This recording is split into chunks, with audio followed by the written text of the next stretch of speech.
things that are often confused are the emerald tablets attributed to Thoth the Atlantean and the emerald tablet attributed to Hermes Trismegistus. They may sound similar, but they're not. So today I thought I would explain the difference.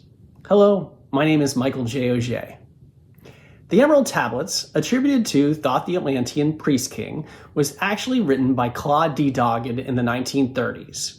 Doggin was a fiction writer who went by the pseudonym Dr. Maurice Durreal. He was not a doctor or a Hermetic scholar. In fact, he only had an elementary school education. He claimed to have understood math, physics, and chemistry all before the age of 1. However, in reality, he plagiarized from other writers of fiction, including H.P. Lovecraft. So that's the emerald tablets, plural, which is different than the emerald tablet, singular. The emerald tablet is a Hermetic text that dates back to the late antique period, sometime during the early years of the Common Era. It's attributed to the legendary Hermes Trismegistus, or Hermes Thrice Great. The Greeks recognized the Egyptian god Thoth as being the same deity as their Greek god Hermes, also later known as Mercury by the Romans. Hermes Trismegistus is a combination of the Greek god Hermes and the Egyptian god Thoth.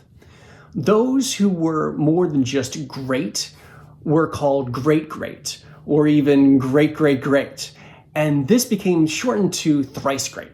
And Hermes is certainly thought of in this way. So much so that many writers who created the religious and philosophical tradition known as Hermetica attributed their works to him rather than themselves.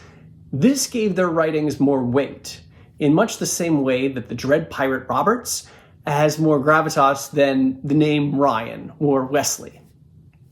The text, called the Emerald Tablet, was thought to have been originally carved on an emerald gemstone. If true, this stone was lost to time. And the oldest version that we have that still exists is a copy of the text that was included in a book called The Secret of Creation and the Art of Nature, also known as the Book of Causes, written in Arabic in the late 8th or early 9th century, but this most likely was based on much older Greek or Syriac sources.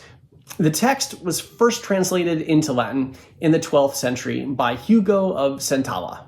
It's not very long, so I'll recite the earliest known English translation in its entirety.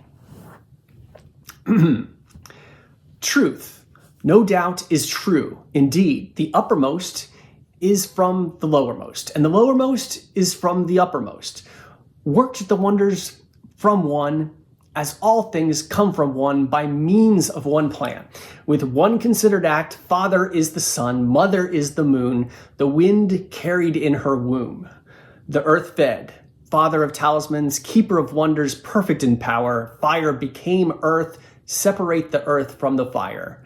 The soft, delicate, gentle, subtle is more noble than the crude, rough, unintelligent, gross.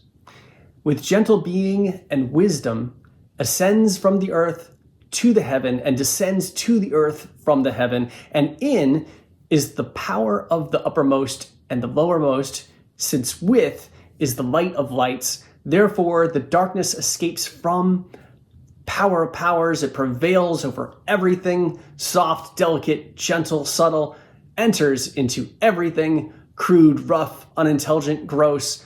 Against the creation of the macrocosm, the work was created. This is my renown, and therefore I am named Hermes the Threefold with the wisdom. That's it. Short, sweet, and beautiful. It's been translated into English multiple times, including one version by Sir Isaac Newton. And I've also personally interpreted it as a poem, which I'll recite for you now. True it is, and it is so. As above, so is below. All is mind and possible, with adaptation, miracle. All in motion and from one, both Mother Moon and Father Sun. Everything but shades of gray, from black to white and night to day. Extract the subtle from the gross, rise and fall, the water flows. All power granted from these laws, every effect has its cause. balance force with fortitude from the start, and to conclude, the emerald stone illuminates, as wrote by Hermes the thrice great. I hope this has been illuminating. Please like, subscribe, and leave a comment. And if you'd like to find out more about me, please visit my website, offbeatartwork.com. And I'll also leave a link in the post description to where you can buy a t-shirt with my Emerald Tablet poem. Until next time, brightest blessings on your spiritual journey.